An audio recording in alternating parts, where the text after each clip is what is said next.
featuring WJBF's regional winner, Charlotte Garnes. Remarkable Women is sponsored by Goodwill of Middle Georgia and the CSRA. Kick off your Saturday mornings with the most trusted team in local sports. Preview all of the weekend action. Recap all of the big plays with Gianna Cefalu and Gabriel Stovall. 6 Sports Saturday, Saturday mornings at 9:30 on News Channel 6. The live 5 for 6 mobile app. Download it today. Weather headlines on News Channel 6. Brought to you by Nixon Roofing. It is a stormy Wednesday. We've actually had a few severe thunderstorm warnings today and some aerial flooding. Right now, things are starting to improve, but we do still have some stronger storms with the threat of severe weather lasting over the next few hours.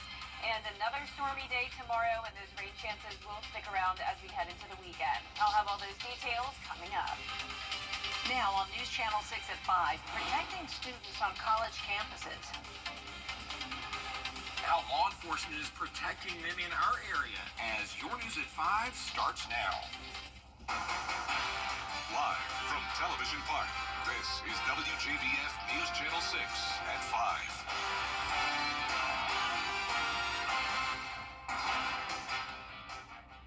I'm Jenny Montgomery. We do thank you for joining us this evening, and we want to begin with a check of the weather and the storms that are moving through our area. Yeah, it's been an active afternoon for sure. Chief Meteorologist Jenna Petracci tracking all of it for us. Jenna.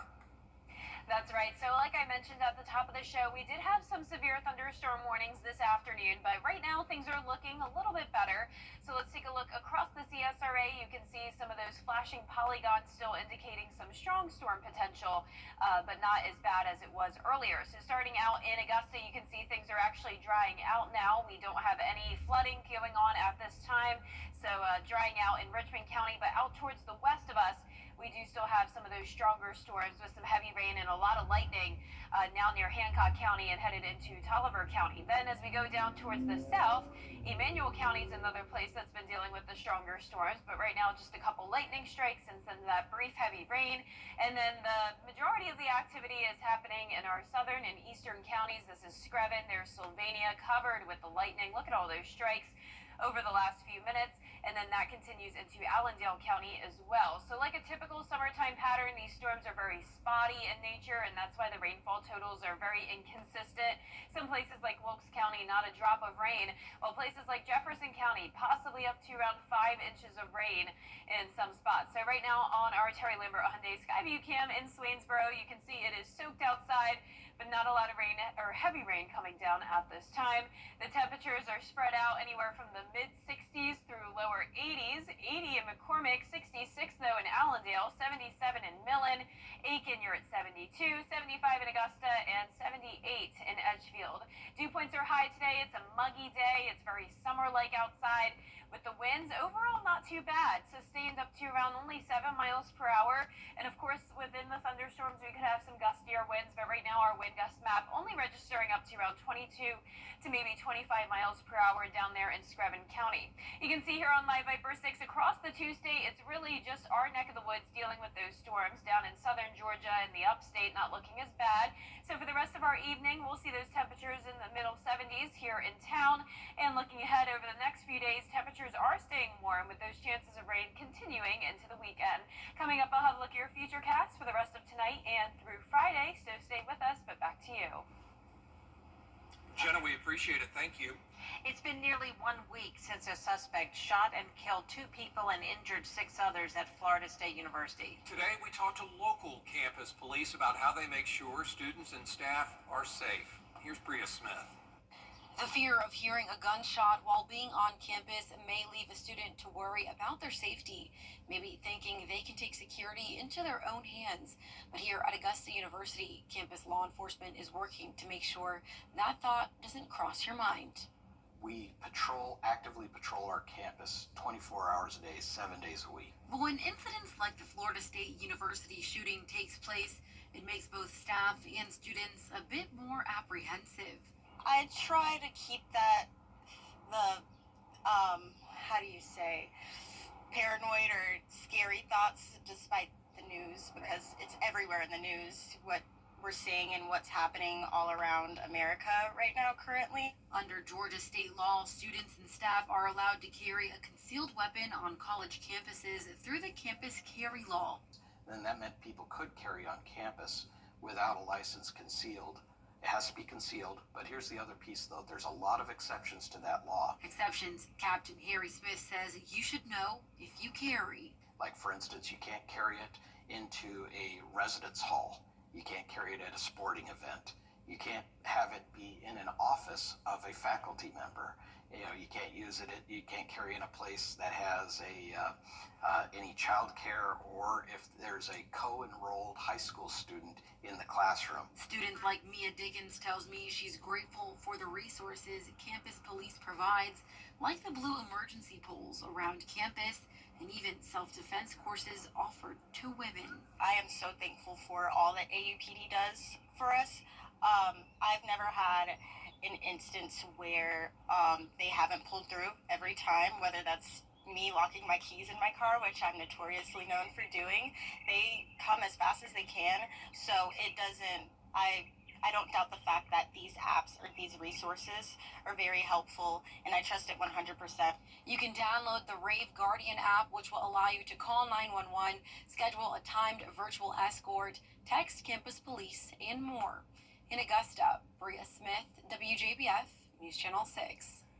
2 men are in jail in Aiken County on armed robbery charges. It happened Sunday at the Dollar General on Edgefield Highway. Investigators say Eric Woodham and Robert McCall Jr. robbed a man at gunpoint and stole his car.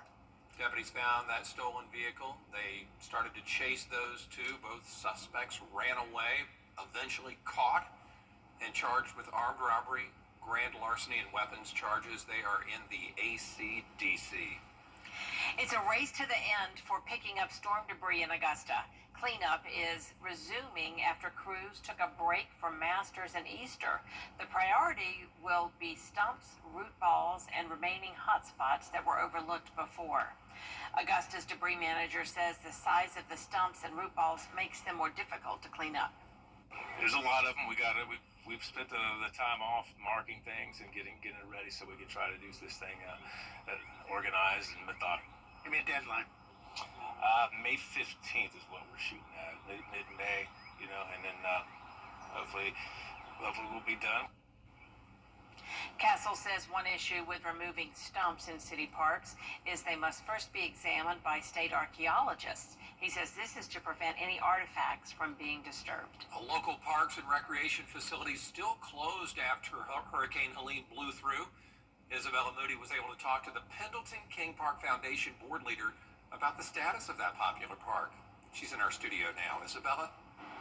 Pendleton King Park has been closed since Hurricane Helene, and after over 6 months, many are wondering when they will reopen and where they are at with cleanup. After September 27th, Pendleton King Park, like so many other places in Augusta, was really ravaged by the storm. The 64-acre park is surrounded by trees. This caused major damage and safety concerns in the park. After things settled down, the Georgia Forestry Commission came in and did an assessment. We had 267 trees that required attention. 153 of those trees needed to be removed. Rob Dennis, chairman of the Pendleton King Park Foundation, told me they assessed what all needed to be fixed from the storm and made a plan to work from the top of the park down to Lake Elizabeth. They also had some volunteer groups who helped with cleanup. Steve Castle and the FEMA groups came in along with the city, and we sort of came up with a strategy to divide the park up into sections to start clearing out all the debris. The park will remain closed until FEMA clears up the rest of the debris, and there are no safety concerns for visitors. I think it's a jewel for the city of Augusta, and it's a great place for people to visit. It really doesn't matter, young or old, everyone has pretty nostalgic memories. Dennis told me they are excited to get the park back open as soon as they can so people can enjoy it. There is no word yet on when that might be, but we will keep you posted. Jenny? All right, thanks a lot, Isabella. According to the CDC, black women are more than 3 times more likely to die from pregnancy-related complications than white women. This doesn't just affect a certain age in black women, it affects all ages and economic backgrounds. One OBGYN says cultural biases have a big impact on black maternal care.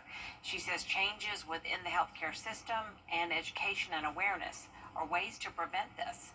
It's very important that our providers don't walk in with the lens of we have to treat everyone the exact same way, because there are going to be nuances in our ethnicities that are going to merit that we're going to need certain interventions sooner, more frequently, with a little more intensity than others. And the only way we can do that is when we are exposed to those cultures so that we can learn those differences. Dr. Adams Pickett also encourages husbands or family members to accompany pregnant women to their doctor visits. Nearly 400 parents in McDuffie County have signed a petition calling on the Parks Department to upgrade facilities at a long-standing park. You may remember a year ago, county leaders held a grand reopening of Sweetwater Park, spending more than $2 million for new lights and a new tower. But parents say they need more improvements there at the ball fields, better access to restrooms, and they're hoping an organization called Diamond Youth Sports can be a viable solution. We try to provide the best for our kids that we can in the community. And when you see conditions like this, it's hard to bring them out here and let them play. We want to have a choice in who is controlling the facilities and who's making up the rules for the conditions, because the conditions are not really favorable for playing sports out here. Parks Director Trevor Welcher there says they are in the process of addressing those concerns. You're going to hear more from county leaders right here tonight on News Channel 6 at 7. Still ahead right here, though, finalizing a state budget in South Carolina. What Senate lawmakers included in their proposals after the break. And we have a summer-like pattern this week. It's humid, it's warm, and we have the chance of rain and storms sticking around through the weekend. I'll have all those details in the next few minutes. Love you. I love you too, Dad. Still ahead, uncertainty in the air at Limestone University. How student athletes are navigating the confusion after the forecast. Weather headlines on WJBF News Channel 6. Brought to you by Hickson Roofing. If your roof needs fixing, call Mr. Hickson.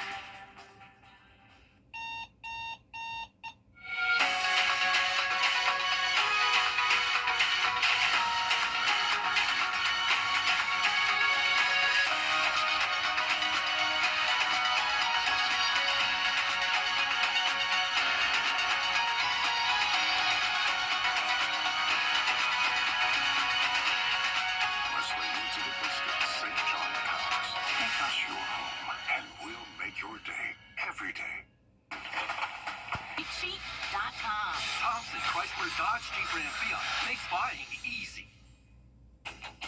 It's Kyle's last spin on his turntable from college. Yeah. And the first day of Kira's new career in IT. It's the last tea party for Crystal with Miss Marshmallow. Hello. And Sarah's first day of management training at Goodwill. When you donate items to Goodwill, you help provide skills training and career placement for people seeking to realize their potential. And the things you love get to start a new life too. WJBF News Channel Bank and the Mike Costello Law Firm. Now, your most accurate forecast with WJBF Live 5/6. Welcome back. We're still tracking some storms in the CSRA, but it's not as bad as it was just a couple hours ago. Notice several counties are actually nice and dry, but we have this area of some strong storm activity and heavy rain in our northwestern counties and then down towards the south as well. Now, McCormick County has pretty much been dry today, but we also have this one isolated storm that's developed right around the lake. A couple lightning strikes there, so be sure to stay off the water until that passes. Then out towards the west in Taliaferro County, we have a special weather statement that's in effect for the next 15 minutes or so, and this is for the possibility of pea-size hail, so below severe criteria. and also 40-mile-per-hour wind gusts and the frequent lightning with the heavy rain. And the worst of that activity is just to the north of Crawfordville and Highway 278. Down in Emmanuel County, just to the south of Swainsboro, we have this pocket of heavy rain, possibly some pea-sized hail in there as well, with a few of those lightning strikes. And then down towards the south and east, notice a ton of lightning down in southern Screven County.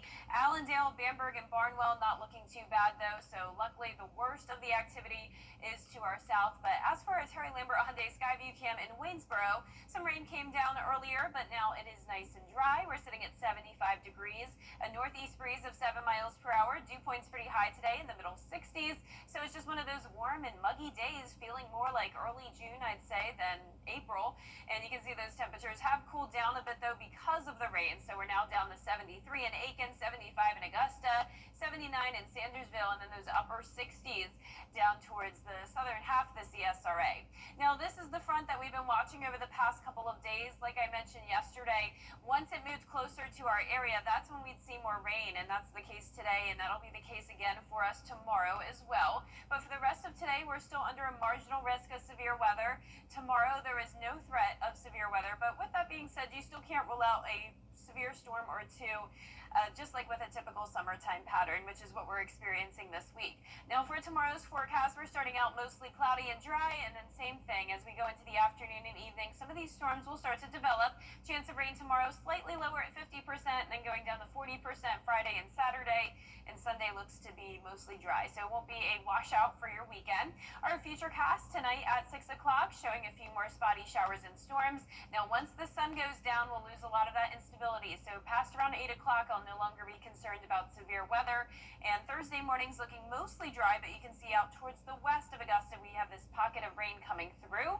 By lunchtime, a few showers and storms popping up, but it really won't be until tomorrow night where we'll see more widespread activity with these heavy downpours. But this is not looking to be severe, and since it's coming in late at night, we won't have that instability, so that's why there's no severe weather threat for tomorrow.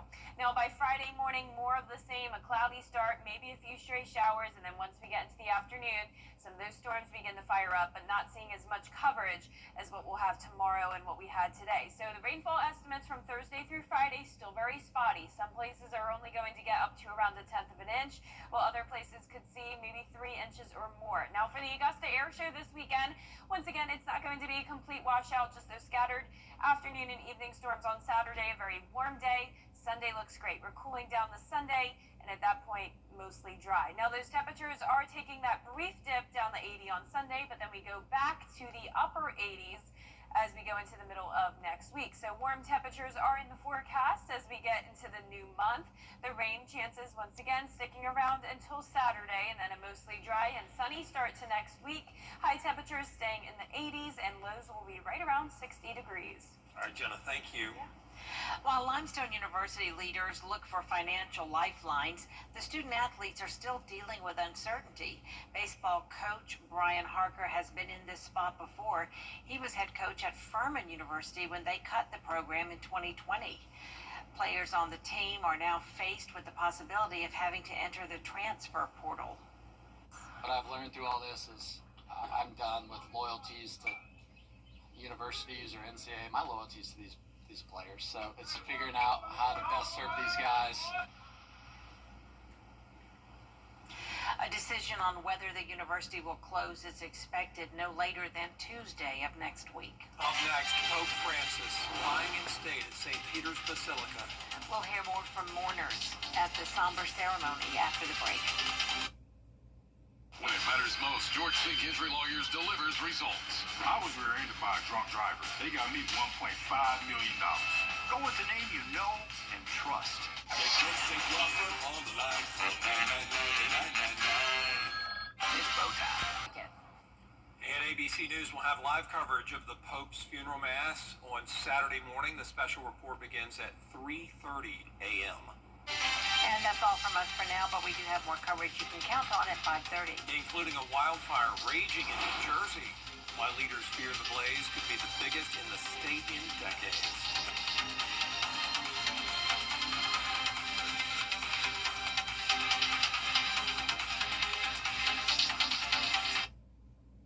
CSRA now.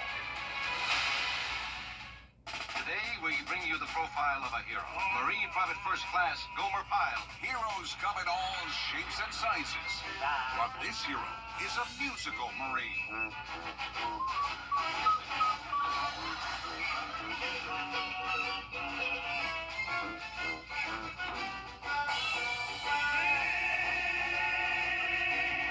Gomer Pyle. Weeknights on MeTV, WJBF 6.2. The CSRA is full of amazing women. Women who inspire. Women who innovate. Women who lead.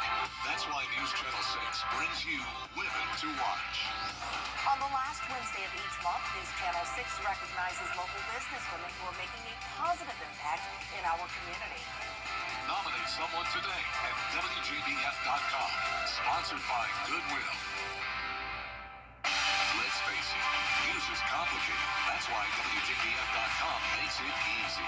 Get clear, accurate stories that don't waste your time. Plus, get the latest video in one click with WJBF Plus. Get it all at WJBF.com. The Live 5 for 6 Skyview Network, sponsored by Terry Lambert Hyundai. Finally, some beneficial rain for us, but it's all very scattered in nature, so some places are dry while others are dealing with strong to severe weather today. I'll break down all the details straight ahead. Live from Television Park, this is WJBF News Channel 6 at 5:30. Good evening, everyone. I'm Dee Griffin. Thanks so much for joining us on News Channel 6 at 5:30. It's a race against the clock to clear out storm debris, and crews are back at it after a break for Masters and Easter. The focus now, massive stumps, root balls, and a few stubborn spots left behind. The city's aiming for a mid-May finish, but in some parks, cleanup can't start until state archaeologists give the green light, just in case there's history buried beneath the roots. Campus safety is top of mind across the country this week, especially after a deadly shooting at Florida State, leaving 2 dead and several hurt. Right here at Augusta University, police are reminding students about the tools in place to protect them, from Georgia's campus carry law to the Rave Guardian safety app. It's part of a larger conversation about feeling safe and staying safe on campus. Black women are 3 times more likely to die from pregnancy-related complications, according to the CDC. Local doctors say that kind of disparity spans across all ages and incomes and stems from bias, access, and awareness.